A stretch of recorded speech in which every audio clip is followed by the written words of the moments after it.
नमस्कार दोस्तों, मैं कैलाश सांगला नए वीडियो के साथ। दोस्तों, आज हम उस टॉपिक के ऊपर चर्चा करेंगे जो कि कंपटीशन एग्जाम के लिए बहुत ही इंपॉर्टेंट है। आज हमारे टॉपिक का नाम रहेगा संधि। संधि हर कंपटीशन एग्जाम में 3 से 4 नंबर के सवाल आते हैं। दोस्तों, संधि की सबसे पहले हम परिभाषा के ऊपर बात करेंगे। संधि की इंपॉर्टेंट परिभाषा है परः सन्निकर्ष संहिता, यानी दो वर्णों की अत्यधिक समीपता को ही संधि कहते हैं।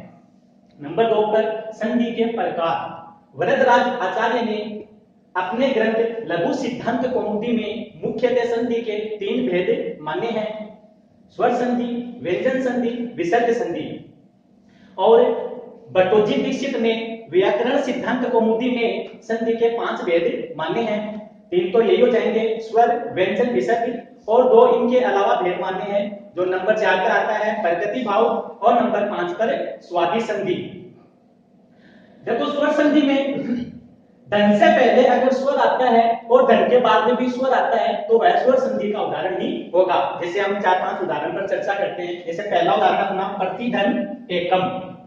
अब प्रति में प्र, त, ई वर्ण विच्छेद करने पर पता चलता है कि धन से पहले भी क्या है, ई है, ई एक स्वर है, और धन के बाद में भी क्या है, स्वर है। तो यह किसका उदाहरण हो जाएगा? स्वर संधि का उदाहरण हो जाएगा। नंबर 2 व्यंजन संधि।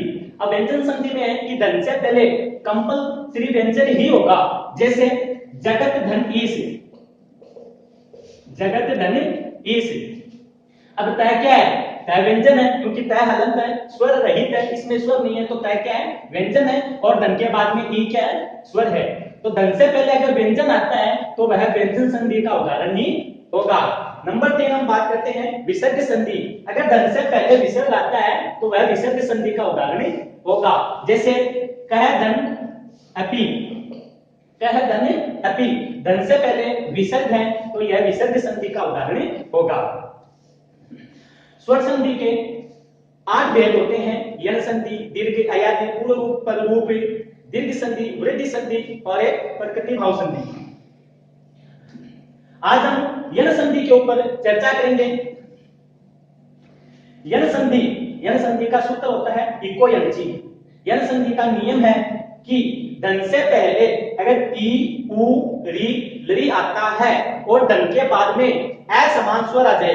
असमान स्वर का अर्थ है यहां पर कि ई के बाद में ई नहीं आना चाहिए। ई के बाद में उ आ सकता है, री, लरी, ए, ऐ, ओ, औ कुछ भी आ सकता है। अगर ई के बाद में असमान स्वर आता है तो ई के स्थान पर यह आदेश होगा। उ के बाद में असमान स्वर आता है तो उ के स्थान पर वह आदेश होगा। और री के बाद में असमान स्वर आता है तो इसके स्थान पर र आदेश होगा। और लरी के बाद असमान स्वर आता है तो इसके स्थान पर ल आदेश होगा। यह यण संधि का नियम है।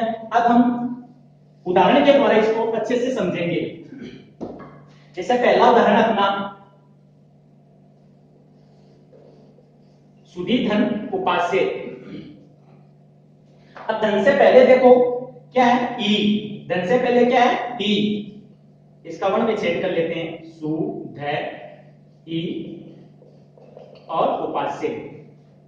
अब दोस्तों, धन से पहले क्या है? ई। ई के बाद में अगर असमान स्वर आता है तो क्या आदेश हो जाता है? यह। ई के बाद में असमान स्वर क्या है? उ। तो ई के स्थान पर क्या आदेश होगा? यह हलंत होगा। बस, और कुछ चेंज नहीं करना है। वापस इसको जोड़ देते हैं, सु, ध, य, उपास्य, और इसको जोड़कर लिखेंगे तो अपना बनेगा क्या?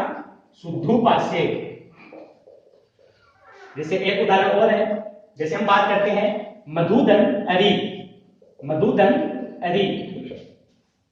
मधु में क्या है? उ। और उ के बाद में क्या है? असमान स्वर ए। तो उ के बाद में असमान स्वर आता है तो उ को क्या आदेश होता है? वह। उ के बाद में असमान स्वर आता है तो उ को वह आदेश होता है। अब वापस इसको जोड़ के लिखेंगे, ध, वह में ए जोड़ेंगे, वह पूरा, और अपना क्या बनेगा? मधुवरी। नंबर 3 उदाहरण पर हम बात करते हैं पितृ धन आदेश। पितृ धन आदेश। पितृ में स्वर है अपना री, और इसके बाद में असमान स्वर है आ। तो री के बाद में समान स्वर आता है तो री को आदेश हो जाता है रे। और आगे है आदेश। अब इसको जोड़कर लिखेंगे तो बनेगा पी तय और रै, दोनों को जोड़ने पर आदेश होता है क्रय। क्रय में आ जोड़ेंगे पित्रा और अपना सुधरू बन जाता है पित्रा देश। नंबर 4 है लरी का उदाहरण। लरी धन आदेश, लरी धन आदेश। लरी में स्वर है लरी, इसके बाद में समान स्वर है आ, तो लरी को आदेश होता है लय, लरी को आदेश होता है लय।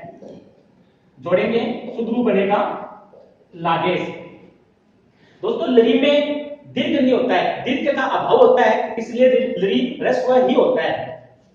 ये तो था हमारा कि संधि विच्छेद है, जिसको हमने संधि कर दिया अगर नियम याद है। अगर मान लो पेपर में हमारे सामने सबसे बड़ी समस्या होती है कि विच्छेद करने में दिक्कत होती है, तो इसकी एक शॉर्ट ट्रिक बनाई है मैंने कि 95% काम करेगी ट्रिक। यह वह रे लै से पहले व्यंजन आ जाए, हलंत व्यंजन, यह वह रै लै से पहले हलंत व्यंजन आ जाए और यह वह रै लै के बाद में स्वर आ जाए। वर्ण विच्छेद करने पर यह वह रै लै से पहले व्यंजन आ जाए हलंत और यह वह रै लै के बाद में स्वर आ जाए, तो वह यण संधि का उदाहरण ही होगा। जैसे हम उदाहरण के ऊपर बात करते हैं, जैसे हमने उदाहरण लिया मधुवरी, जैसे हमने उदाहरण लिया मधुवरी। अब इसका हम वर्ण विच्छेद करते हैं। मैं ए ध व ए रे ई, हमने इसका वर्ण विच्छेद कर दिया। अब वर्ण विच्छेद करेंगे, मैंने बताया कि यह वह रै से पहले आता व्यंजन या हलंत व्यंजन और आगे स्वर आ जाए तो वह यण संधि का उदाहरण ही होगा। अब देखो वह से पहले ध व्यंजन है हलंत और वह के बाद में ए स्वर है, तो यह किसका उदाहरण होगा? यण संधि का उदाहरण होगा। अब देखो वह किसके स्थान पर होता है? उ के स्थान पर होता है। वह किसके स्थान पर होता है? उ के स्थान पर होता है। तो इसको वापस जोड़ेंगे, मैं पूरा ध हलंत है, वह होता है उ के स्थान पर, तो यहाँ पर मधु कर दिया। दोस्तों मधु में छोटा ऊ करेंगे क्योंकि शुद्ध होता है छोटा ऊ मधु। अगर मधु में बड़ा ऊ करेंगे तो ये वर्तनी की दृष्टि से अशुद्ध माना जाता है, तो मधु धने हरि। जैसे और कोई भी उदाहरण दोस्तों, जैसे हमने उदाहरण लिया है यद्यपि अध्यापक। अब यद्यपि का वर्ण विच्छेद करेंगे तो यह ए द हलंत, यह हलंत ए प हलंत और छोटा ई। अब देखो यह है, मैंने बताया था कि यह वह लै, यह वह रै लै से पहले हलंत व्यंजन और आगे स्वर आता है, आगे स्वर आता है, तो ये यण संधि का उदाहरण होगा। अब यहाँ पर यह से पहले हलंत व्यंजन है और आगे ए स्वर है, तो यह यण संधि का उदाहरण है। अब यह किसका बनता है? ई के स्थान पर यह आदेश होता है, तो यह द, तो यहाँ पर हो जाएगा यदि धन अपि। फिर नंबर 2 हमने लिया था अध्यापक। अध्यापक का वर्ण विच्छेद करेंगे तो ए ध हलंत, यह हलंत आ प हलंत ए। अब देखो यह हलंत है, इससे पहले आता व्यंजन है और आगे आ स्वर है, तो इसमें यह संधि होगी। अब यह किसके स्थान पर होता है? ई के स्थान पर, तो इसका विच्छेद हो जाएगा अधिधन्य आपक।